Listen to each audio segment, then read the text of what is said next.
77వ గణతంత్ర దినోత్సవాన్ని పురస్కరించుకుని జగిత్యాల జిల్లా ధర్మపురి నియోజకవర్గ కేంద్రంలోని ఎమ్మెల్యే క్యాంపు కార్యాలయంలో రాష్ట్ర ఎస్సీ, ఎస్టీ, వికలాంగుల, వయోవృద్ధులు మరియు ట్రాన్స్జెండర్ సంక్షేమ శాఖ మంత్రి అడ్లూరి లక్ష్మణ్ కుమార్ జాతీయ పతాకాన్ని ఆవిష్కరించి ప్రజలకు గణతంత్ర దినోత్సవ శుభాకాంక్షలు తెలిపారు. ఈ సందర్భంగా మంత్రి మాట్లాడుతూ అనేక మంది అమరుల త్యాగాల ఫలితంగానే దేశానికి స్వాతంత్ర్యార్థం లభించిందన్నారు. గాంధీజీ, నెహ్రూ, సర్దార్ వల్లభాయ్ పటేల్ వంటి మహనీయులు త్యాగాలను స్మరించారు. దేశ స్వతంత్ర ఫలాలు అన్ని వర్గాలు ప్రజలకు అందాలనే లక్ష్యంతో భారత రాజ్యాంగ నిర్మాత డాక్టర్ బిఆర్ అంబేద్కర్ రాజ్యాంగాన్ని రచించారని పేర్కొన్నారు. రానున్న రోజుల్లో ప్రజలు సామరస్యంతో ఐక్యతతో ముందుకు సాగాలని ఆకాంక్షించారు. తెలంగాణ రాష్ట్రంలో ముఖ్యమంత్రి రేవంత్ రెడ్డి నాయకత్వంలో అన్ని వర్గాల సంక్షేమం కోసం పలు పథకాలు అమలు చేస్తున్నామని తెలియజేశారు. గత 2 నెలలుగా సంక్షేమ కార్యక్రమాలు సమర్థంగా అమలు చేస్తున్నామని చెప్పారు. ఉప ముఖ్యమంత్రి బట్టి విక్రమార్కతో కలిసి రాష్ట్రంలోని ప్రతి వర్గానికి సంక్షేమ పథకాలు అందించడమే ప్రభుత్వ ధ్యేయమని మంత్రి స్పష్టం చేశారు.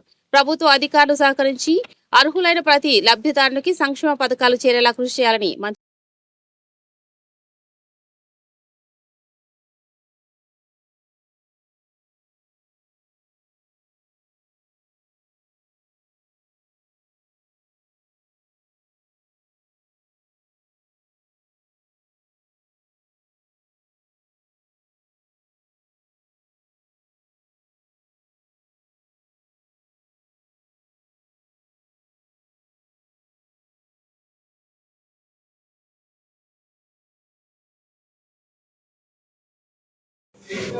రైట్ 77వ గణతంత్ర దినోత్సవ సందర్భంగా యావత్ తెలంగాణ ప్రజలకు, ధర్మపురి నియోజకవర్గ ప్రజలకు గణతంత్ర శుభాకాంక్షలు తెలియజేసుకుంటున్నా. రాబోయే రోజుల్లో దేశంలో ఉన్నటువంటి అన్ని వర్గాల ప్రజలు సమగ్రతతో, ఐక్యమత్యంతో దేశంలో, రాష్ట్రంలో ప్రజలకు చల్లగా ఉండాలి. దేశం కోసం ఆ రోజు భారతదేశంలో ఎంతోమంది మహనీయులు, జాతిపిత మహాత్మా గాంధీ గారు,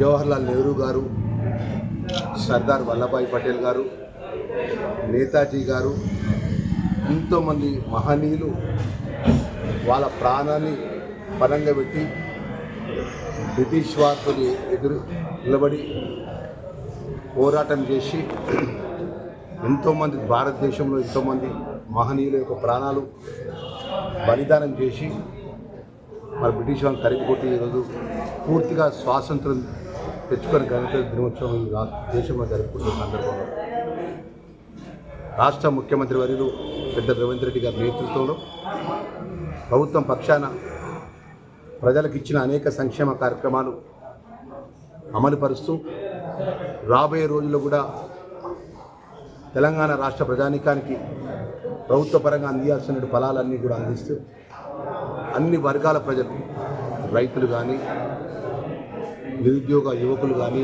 ఉద్యోగాలు రావడం కానీ, మా మహిళా సోదరిమణులకు ఆర్థికంగా వారు గొప్పగా సంఘాల పరంగా కోటి మంది మహిళలు కోటేశ్వరులు అవ్వడం కానీ, అన్ని వర్గాల యొక్క ప్రజలు చల్లగా, ముఖ్యంగా ఈ రాష్ట్ర ప్రభుత్వాన్ని నడిపిస్తున్న ఉద్యోగస్తులు కూడా, అన్ని వివిధ హోదాలో ఉన్న ఉద్యోగస్తులు ప్రభుత్వానికి అండగా ఉండి ప్రభుత్వం ప్రవేశపెట్టిన అనేక సంక్షేమ కార్యక్రమాలు ప్రతి పేదవాడికి అందే విధంగా వారు బాధ్యతలు నిర్వర్తిస్తూ గౌరవ ముఖ్యమంత్రి వర్యులు పెద్ద రేవంత్ రెడ్డి గారు, గౌరవ ఉప ముఖ్యమంత్రి వర్యులు బట్టి విక్రమార్క గారు, అదేవిధంగా ప్రభుత్వం మొత్తం కూడా యావత్ ప్రజలకు అండగా ఉండే విధంగా భవిష్యత్తులో ముందుకు పోయే విధంగా శ్రీ లక్ష్మీనరసింహస్వామి దేవుడు ఆశీస్సులు, ఆ దేవుడి దయ ప్రభుత్వంపై ఉండాలని కోరుకుంటూ మరొకసారి రాష్ట్ర